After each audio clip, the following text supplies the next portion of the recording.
గోవిందాయ నమః నారాయణాయ నమః మాధవాయ నమః గోవిందాయ నమః విష్ణవే నమః మధుసూదనాయ నమః శ్రీకృష్ణాయ నమః. గోత్రనామాలు చెప్పండి బాబు. శ్రీరామ రామ రామేతి రమే రామే మనోరమే. భగవంతుడా, ఆల్రెడీ సీతకు చెప్పుకోవాల్సిన విషయాలన్నీ చెప్పుకున్నాను. నీ కరుణ కరువైంది. కరుణించే వారి మనసులో కఠినత్వం తగ్గలేదు. అభిమానించే హృదయాన్ని అర్థం చేసుకోవడం లేదు. గుడికొచ్చిన వాళ్ళు దేవుణ్ణి వేడుకోవడం సహజం. నీకు ప్రత్యేకంగా చెప్పాలా? సంకటాలు తొలగించి సంకల్పం నెరవేరేలా చూడు. అడ్డంకులు తప్పించి ఆశీర్వదించి మార్గం సులభం చేయి తండ్రి. ఏదో నిగూఢంగా మాట్లాడుతున్నావు. అసలు నీ మనసులో ఏముందో చెప్పు సీత. అది ఆ భగవంతుడికి తెలుసు, ఆ అమ్మవారికి కూడా తెలుసు. నేను తెలుసుకోలేకపోతున్నాను. ఆ శక్తి స్వరూపిణి తెలుసుకుంటే చాలు. న్యాయం అమ్మవారి చేస్తుంది. పొంతన లేకుండా ఉన్నాయి నీ మాటలు. చాలా స్పష్టంగా మాట్లాడుతున్నాను. ఇలా ఎప్పుడు నువ్వు మాట్లాడలేదు సీత. పరిస్థితులు ఎప్పుడూ ఒకేలా ఉండవు. మనస్తత్వాలు మారతాయా? ఏమో, ఏ ప్రభావం ఎలా మారుస్తుందో. ఏంటి అంటే నేను కారణమంటావా? వద్దు రఘురాం, తప్పించుకోవడాలు తప్పులు ఎన్నుకోవడాలు వద్దు. మనశాంతి కోసం ఇక్కడికి వచ్చాం. దయచేసి ఒక గంట నన్ను మౌనంగా ఉండనివ్వు.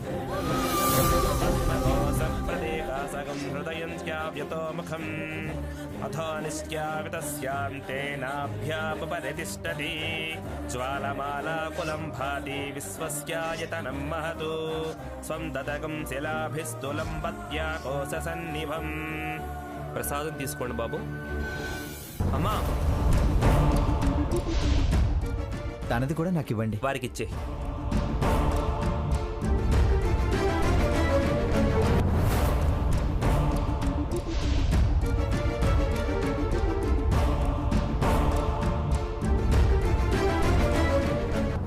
సీత, ప్రసాదం తీసుకోకుండా వచ్చావే? నేను మౌనవ్రతం పాటించాలి. ప్రసాదం తినొచ్చు కదా, దేవుడి ప్రసాదమేగా. నేను మౌనం పాటించాక తింటాను. మాట్లాడకుండా ఉండడానికి మౌనవ్రతం అని మాత్ర వేసింది.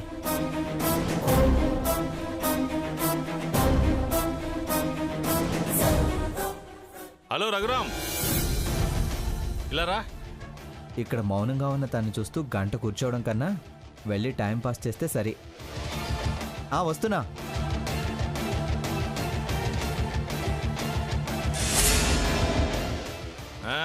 ఏంటి రఘురామ్? హలో అండి. అందరూ బాగున్నారా? బాగున్నాం. ప్రసాదం తీసుకోండి. ఏంటి విశేషాలు? రఘురామ్ అతనితో మాట్లాడుతున్నాడు. నేను ఈ లోపు వెళ్ళి పొర్లు దండాలు పెట్టి రావడం మంచిది.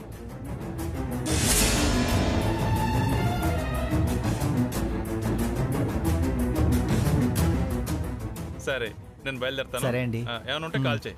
బాయ్. ఉంటాను. సీత,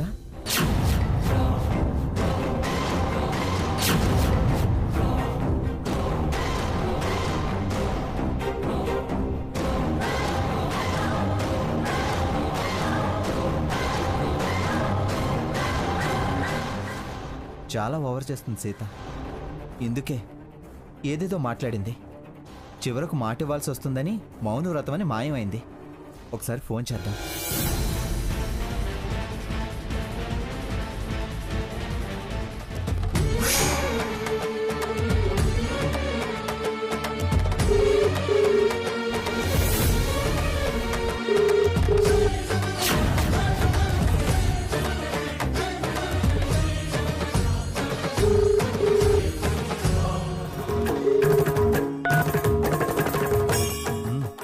కావాలనే లిఫ్ట్ చేయడం లేదు. ఇక్కడ తప్పించుకోవచ్చు, ఇంటి దగ్గర ఎలా తప్పించుకుంటుంది?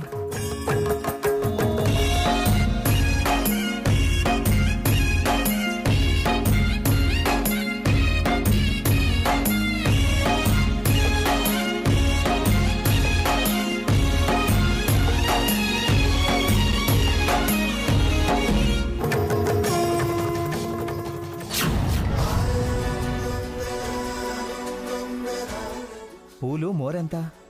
10 రూపాయలు సార్. 5 మోర్లు. కాదు 10 మోర్లు ఇవ్వు. 10 కాదు 20 మోర్లు ఇవ్వు. వద్దులే, మొత్తం ఇచ్చేసేయ్. తీసుకోండి సార్.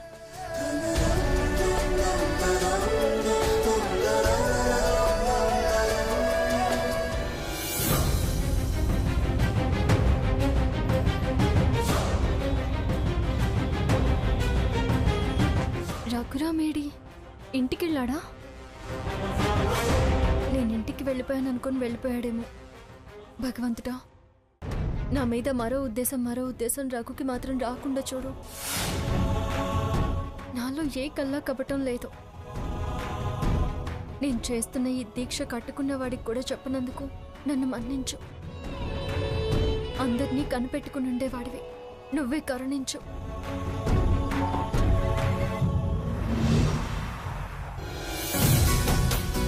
ఆంటీ గారు, నేను ఒక దీక్ష చేస్తున్నాను. 3 ముత్తైదువుల దగ్గర భిక్ష కావాలి, అందుకోసమే వచ్చాను. అలాగేనమ్మా.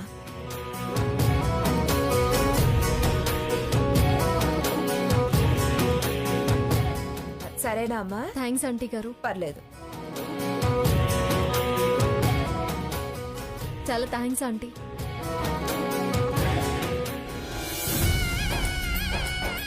బాగున్నారా సావిత్రమ్మ గారు? బాగున్నాను పూజారి గారు. అవును, ఇద్దరూ కలిసి రావచ్చుగా. వారికి వేరే పనుండి రాలేదు. నేను రామచంద్రయ్య గారి గురించి అనలేదమ్మా. మీరు దీక్షలో ఉన్న భవానీ కలిసి రావచ్చుగా. ఒకరు ముందు ఒకరు వెనుక ఎందుకని అన్నాను. దీక్ష భవానీయా? వారెవరు? వారెవరేంటమ్మా, మీ పెద్దమ్మాయి భవానీ దీక్ష తీసుకుంది. మీకు తెలీదా? భవానీ దీక్ష? అవునమ్మా, ఇవాల్టికి 2వ రోజు. ఇంత క్రితమే వచ్చి పొర్లు దండాలు కూడా పెట్టి వెళ్ళింది. చాలా కఠినమైన దీక్ష తీసుకుందమ్మా. పట్టుదలతో భక్తి శ్రద్ధలతో చేస్తుంది. సీత భవానీ దీక్ష తీసుకుందా? అది చాలా కష్టం కదా పూజారి గారు. మనోధైర్యం నిబ్బరం ఉన్న వాళ్ళకి ఏం కష్టం తల్లి. సీతలో ఆత్మస్థైర్యం మెండు కదా, అమ్మవారి అనుగ్రహం పొంది తీరుతుంది. ఏ మనోధైర్యం ఉన్నా ఆత్మస్థైర్యం ఉన్నా కటిక ఉపవాసం అదెలా ఉండగలుగుతుంది? అమ్మా 2 రోజులు నిర్విఘ్నంగా సాగింది. ఇంకా 1 రోజే కదమ్మా. సరే, వస్తాను పూజారి గారు. మంచిది.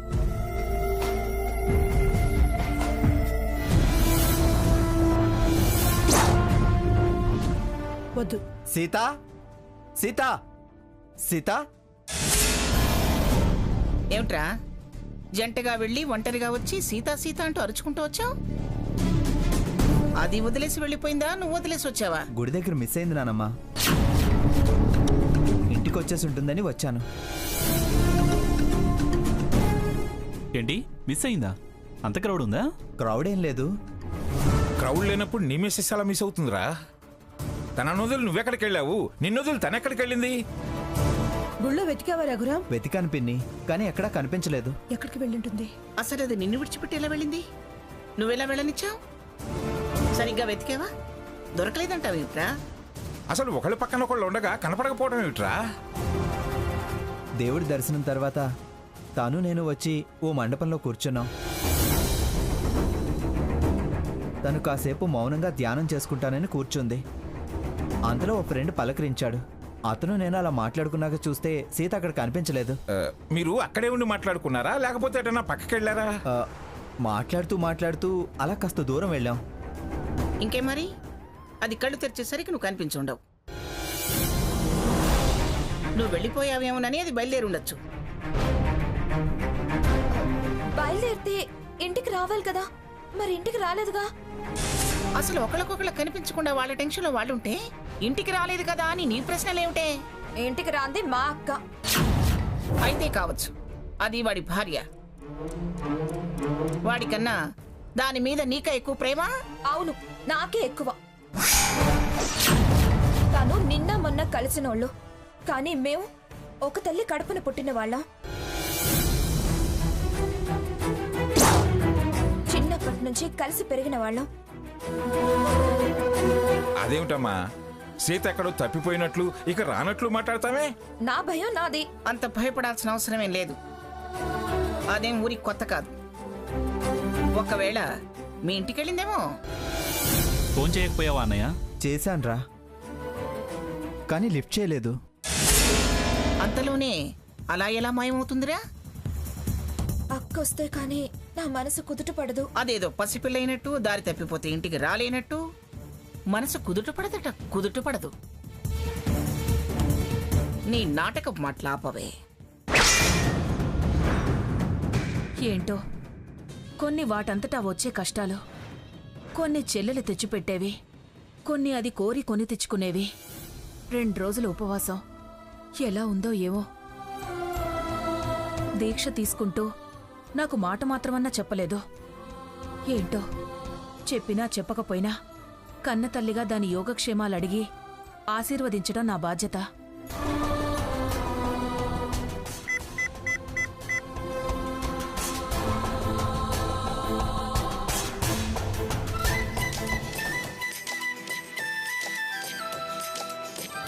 అమ్మ ఇప్పుడు ఫోన్ చేస్తుందేంటి?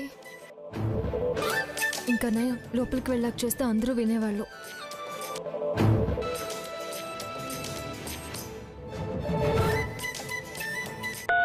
అమ్మా. ఏమ్మా సీత, ఇప్పుడు అమ్మ అంటున్నావు. భవానీ దీక్ష తీసుకున్నప్పుడు అమ్మకి చెప్పాలనిపించలేదా? అమ్మా, నేను దీక్ష తీసుకుంటానని అమ్మవారికి మొక్కుకున్న పరిస్థితి వేరు, ఆ తర్వాత పరిస్థితి వేరు. ఏ పరిస్థితి అయినా కన్నతల్లికి చెప్పకుండా, తల్లి ఆశీర్వచనం తీసుకోకుండా దీక్ష తీసుకోవడం ఏమిటి? పోనీ తీసుకున్న తర్వాతైనా చెప్పొచ్చుగా. చెప్పొచ్చమ్మా, కానీ అలాంటి పరిస్థితుల్లో ఎలా చెప్పమంటావు చెప్పు? ఏంటే ఇదంతా? ఏది తలపెట్టినా అన్నీ పరీక్షలేనా? ఎలా నెట్టుకొచ్చావే ఈ 2 రోజులు? అంతా అమ్మవారి దయ. నువ్వివన్నీ చెప్పాక అర్జెంటుగా నిన్ను చూడాలనిపిస్తుంది సీత. ఇంత వివరంగా చెప్పాక కూడా చూడాలనుందనొచ్చి ఇక్కడ అందరికీ తెలిసేలా చేస్తావా? వద్దమ్మా, ఇవాళ ఒక్కరోజు ఆగు. రేపు పొంగలి నైవేద్యం, ఉద్వాసనం. కన్న తల్లివి, నువ్వొచ్చి తొలి తాంబూలం అందుకొని ఆశీర్వదించి వెళ్ళాలి. కానీ విషయాన్ని మాత్రం బయటికి చెప్పొద్దు. ఏంటే నాకే పరీక్ష పెడుతున్నావా? నేనెదుర్కొంటున్న పరీక్షల్లో ఇదేం పరీక్షమ్మా? కూతుర్ని నేనే నెగ్గుకొస్తున్నా, నువ్వు నెగ్గలేవా? నీకున్నపాటి ధైర్యం నిబ్బరం నాకు లేవమ్మా. కూతురి కోసం, నా సంసారం కోసం, అందరి క్షేమం కోసం అనుకో. ధైర్యం అదే వస్తుంది. సరేలేమ్మా, వస్తాన్లే. మంచిదమ్మా, ఉంటాను. నువ్వు మాత్రం ఈ దీక్ష విషయం ఎవరికీ చెప్పొద్దు. అలాగే. సరేమ్మా.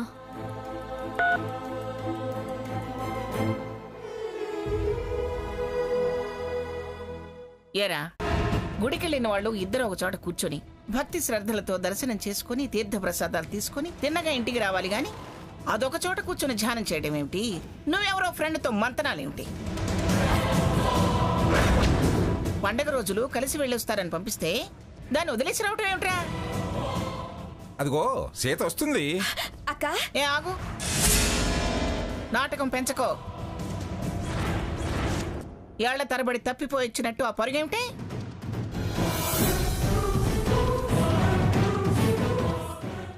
ఏమే సీత, వాడితో పాటు గుడికెళ్ళిందానివి మళ్ళీ వాడితో పాటు తిరిగి రావాలని నీకు తెలీదా?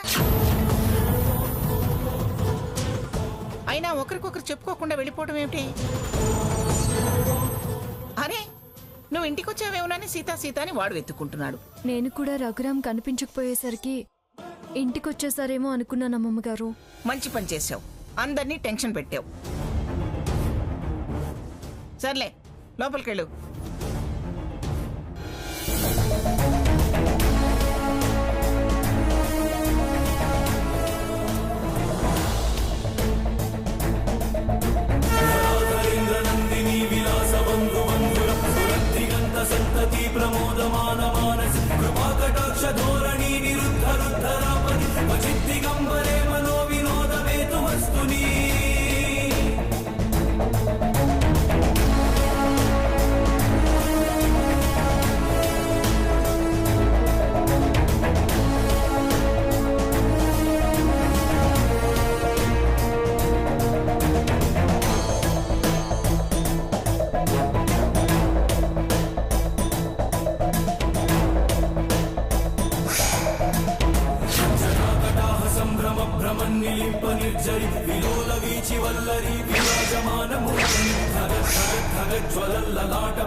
ఏమైంది సీత?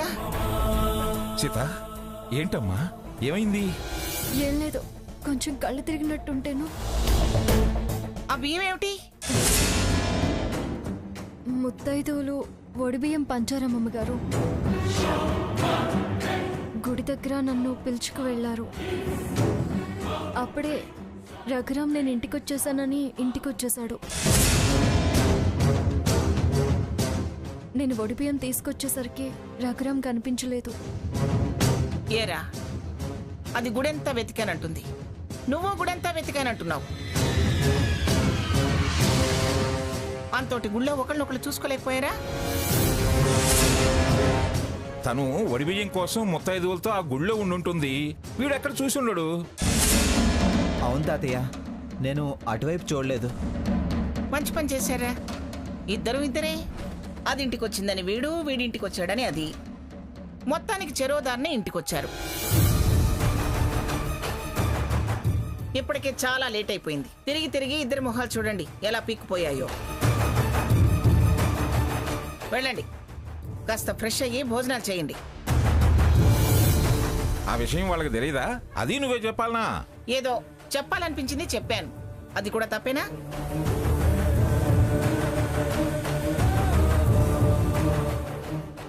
రాధాకృష్ణ, అమ్మా. ఆ పని చూడరా, వెళ్ళు. అట్లాగే పెద్దమ్మ గారు, కొంచెం తక్కువ బాబు. అమ్మా మీరు భోజనానికి వెళ్ళండి, నేను వచ్చేస్తున్నా.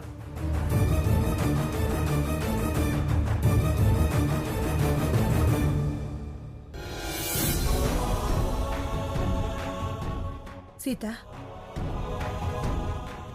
వడిబియ్యం నేలపాలయ్యాయని బాధపడుతున్నావా? అశుభం ఏదైనా జరుగుతుందేమోనని భయంగా ఉంది అత్తయ్య గారు. మళ్ళీ నేను భిక్షకి ఎక్కడికి వెళ్ళాలి? ఎలా ఉపవాసం చేయాలి? భిక్షకు ప్రత్యేకంగా మళ్ళీ నేను వెళ్ళలేను కదా. ఈ శకనం దీక్ష భగ్నానికని నాకు చాలా భయం వేస్తుంది అత్తయ్య గారు. పరీక్షలెన్నో నెగ్గావు, ఆ అమ్మవారే నెగ్గేలా చేసింది. అందుకే ఇంత రహస్యంగా దీక్ష చేయగలుగుతున్నావు. అలాగే 3వ రోజు కూడా ఆవిడే ముందుకు సాగిస్తుంది. నువ్వేం భయపడకు సీత. భిక్ష ఎలా అత్తయ్య గారు? ఏంటి సీత, అవి వడిబియ్యం అని చెప్పావుగా. ఆ వడిబియ్యమే నేలపాలయ్యాయని, సీత బాధపడుతుందని ఈ ఇంట్లో ఉన్న 3 ముత్తైదువులం భిక్ష వేసేలా అత్తయ్య గారిని నేను ఒప్పిస్తాను. ఆవిడ సెంటిమెంట్స్ ఉన్నావిడే కాబట్టి కాదందు. నువ్వు ధైర్యంగా ఉండు. భిక్ష అని కనిపెడితే అంత తెలివి తక్కువగా ఎలా ప్రవర్తిస్తాను సీత? ఆ విషయం నాకు వదిలే. కాసేపు అశుభం, అపశకునం, ఆ విషయాలన్నీ మర్చిపోయి ప్రశాంతంగా నిద్రపో. అలాగే అత్తయ్య గారు, మీరు హామీ ఇస్తున్నారు కదా. హామీ ఇవ్వటం కాదమ్మా, నీతో దీక్ష పూర్తి చేయించే బాధ్యత నాది. సరేనా? సరే అత్తయ్య గారు. నువ్వు కాసేపు రెస్ట్ తీసుకో, నేను అత్తయ్య గారిని ఒప్పించి వస్తాను.